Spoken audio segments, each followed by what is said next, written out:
তুমি এতো বুকু পাতি দিলা ভাৰতীৰ নুমলী জীক বচাবলে তুমি এতো মৃত্যু বৰিলা শ্বহীদ প্ৰণামো তোমাক শ্বহীদ প্ৰণামো তোমাক শ্বহীদ প্ৰণামো তোমাক শ্বহীদ প্ৰণামো তোমাক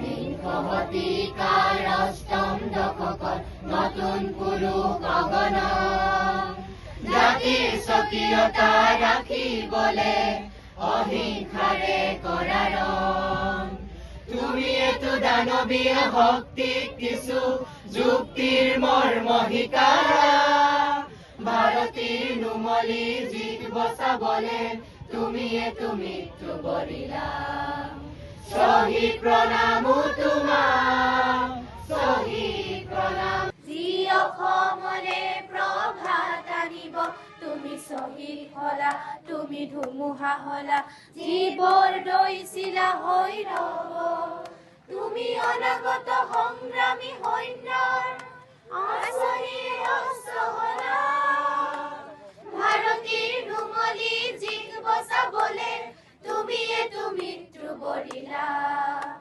শ্বহীদ প্ৰণামো তোমাক শ্বহীদ প্ৰণামো তোমাক শ্বহীদ প্ৰণামো তোমাক শ্বহীদ প্ৰণামো তোমাক মাতৃৰ প্ৰতি ভাগিনী প্ৰতি পিতৃৰে গৌৰৱ ন্যায়ৰ গান্ধী ধাৰী অৰ্জুন পলাতক যত কৌৰৱ লুইতৰ বহমান পানীত তেজেৰে অধিক বলিয়ান কৰিলা ভাৰতীৰ নুমলী জীক বচাবলে তুমি এতো মৃত্যু বৰিলা শ্বহীদ প্ৰণামো তোমাক শ্বহীদ প্ৰণামো তোমাক শ্বহীদ প্ৰণামো তোমাক শ্বহীদ প্ৰণামো তোমাক ভাগ্য আমাৰ জীৱনত তুমি এই জনম লভিলা দুৰ্ভাগ্য আমাৰ জীয়াবলে অকালতে মৃত্যু বৰিলা বিশ্বপতিৰ চক্ৰত লগৰি মাতৃকা ঘূৰিলা ভাৰতীৰ নুমলী জীক বচাবলে তুমি এতো মৃত্যু বৰিলা শ্বহীদ প্ৰণামো তোমাক শ্বহীদ প্ৰণামো তোমাক শ্বহীদ প্ৰণামো তোমাক শ্বহীদ প্ৰণামো তোমাক শ্বহীদৰ ত্যাগ আৰু ৰঙা ৰক্ত যিয়ে দিব খোজে অপমান আগ্নেয় মন্ত্ৰ উচ্চাৰিতাৰ দেখে দিব নিতে প্ৰতিবাদ হ'ব কুসুমৰ চিত্ৰৰূপত মানৱ প্ৰান্ত ভাবিলা ভাৰতীৰ নুমলী জীক বচাবলে তুমি এতো মৃত্যু বৰিলা শ্বহীদ প্ৰণামো তোমাক শ্বহীদ প্ৰণামো তোমাক তুমি এতো বুকু পাতি দিলা ভাৰতীৰ নুমলী জীক বচাবলে তুমি এতো মৃত্যু বৰিলা শ্বহীদ প্ৰণামো তোমাক শ্বহীদ প্ৰণামো তোমাক শ্বহীদ প্ৰণামো তোমাক শ্বহীদ প্ৰণামো তোমাক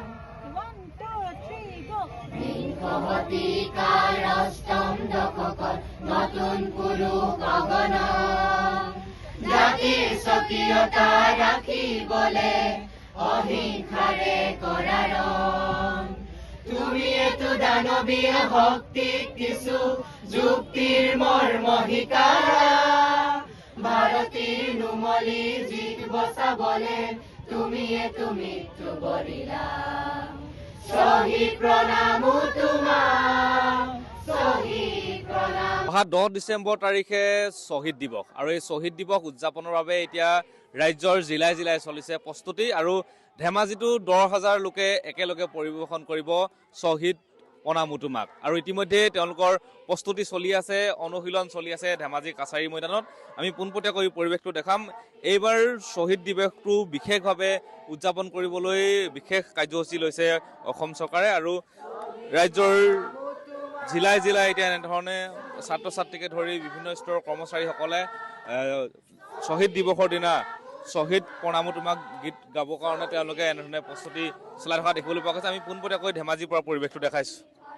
তুমি সূৰ্য হলা যি অসমৰে প্ৰভাত আনিব, তুমি শ্বহীদ হলা তুমি ধুমুহা হলা যিবোৰ দৈছিলা হৈ ৰব, তুমি অনাগত সংগ্ৰামী সৈন্যৰ আঁচনিৰে অস্ত্ৰ হলা, ভাৰতীৰ নুমলী জিক বচাবলে তুমিয়েতো মৃত্যু বৰিলা, শ্বহীদ প্ৰণামো তোমাক, শ্বহীদ প্ৰণামো তোমাক, শ্বহীদ প্ৰণামো তোমাক, শ্বহীদ প্ৰণামো তোমাক। নমস্কাৰ, আপোনালোকে সকলোৱে জানে যে 10 তাৰিখত এই যে আমি অনুষ্ঠান পাতিছোঁ, যাতে শ্বহীদসকলক এটা শ্ৰদ্ধাঞ্জলি অনুষ্ঠান হ'ব, আৰু তাত আমি প্ৰায় 10,000 মানুহ ইয়াত ধেমাজি কাছাৰী ময়দানত গোট খাবগৈ। আৰু সকলোৱে মিলি আমি এই যে চেণ্ট্ৰেল অনুষ্ঠান আছে, কেন্দ্ৰীয় কাৰ্যসূচী হ'ব গুৱাহাটীৰ পৰা, সেইটো সকলোৱে আমি ইয়াত চাম। আৰু তাৰপিছত আমাৰ ইয়াত সকলোৱে মিলি আমি শ্বহীদ প্ৰণামো তোমাক গান যে আছে, সেইটো গান সকলোৱে আমি ইয়াত প্ৰস্তুতি কৰিম। এইটো কাৰণে আমাৰ এৰেঞ্জমেণ্টছবোৰ প্ৰায় চলি আছে, আৰু সকলোৱে এই কাৰ্যসূচীত অংশগ্ৰহণ কৰিম। অকল প্ৰশাসন কৰ্মচাৰী বুলি নহয়, সমাজৰ প্ৰতিটো অংগ আৰু প্ৰতিটো মানে ইয়াত মানুহ ইয়াত অংশগ্ৰহণ কৰিব। আমাৰ কলেজৰ ষ্টুডেণ্টছ হওক, আমাৰ মহিলাসকল আছে, আমাৰ ইয়াৰ সাহিত্য সভা হওক, আমাৰ বিভিন্ন ছাত্ৰ সংগঠন আছে, সকলোৱে মানুহ ইয়াত অংশগ্ৰহণ কৰিব। অহা যোৱাৰ কাৰণে আমি ব্যৱস্থা কৰি দিছোঁ। প্ৰায় 10,000 মানুহ যে গোট খাবগৈ, তো অলপ ক্ৰাউড হ'ব, তো তাৰ কাৰণে আমাৰ পুলিচৰ পৰা আদি কৰি আমাৰ ক্ৰাউড মেনেজমেণ্ট আছে, ছিকিউৰিটি ডিপ্লয়মেণ্ট আছে, আৰু ট্ৰান্সপৰ্টৰ ব্যৱস্থাই কৰা হৈছে, যাতে কাৰো যাতে অসুবিধা নহয় আৰু কাৰ্যসূচী যাতে সুচাৰুৰূপে পালন কৰিব পাৰি। আমাৰ অনুষ্ঠান এনে আমি 10 বজাত মানুহ মাতিছোঁ, 10:30 আগেটাত গুৱাহাটীৰ অনুষ্ঠান আৰম্ভ হ'ব, আৰু গুৱাহাটীৰ অনুষ্ঠান শেষ হোৱাৰ লগে লগে আমাৰ ইয়াৰ কাৰ্যসূচীটো আমি পালন কৰিম। অসম চৰকাৰে যি পদক্ষেপ লৈছে, 10 ডিচেম্বৰত গুৱাহাটীত যি অনুষ্ঠান হ'ব, তাৰ লগতে সংগতি ৰাখি ধেমাজি ডিষ্ট্ৰিক্টতো আমি আগবাঢ়িছোঁ অনুষ্ঠানটো পাতিবৰ বাবে।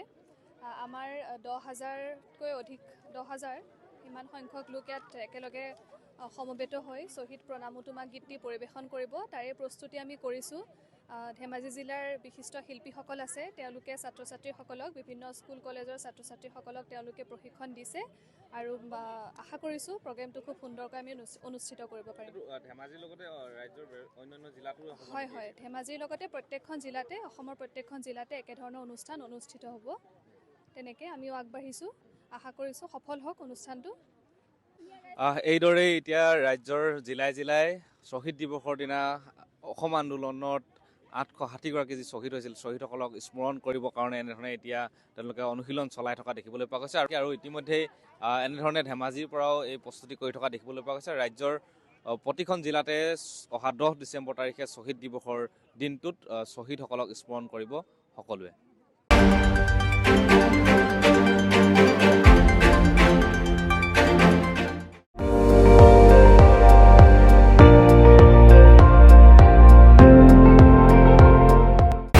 আপুনি চাই আছে ND24, সৰ্বশ্ৰেষ্ঠ নহয় সৰ্বোত্তমৰ দৌৰত।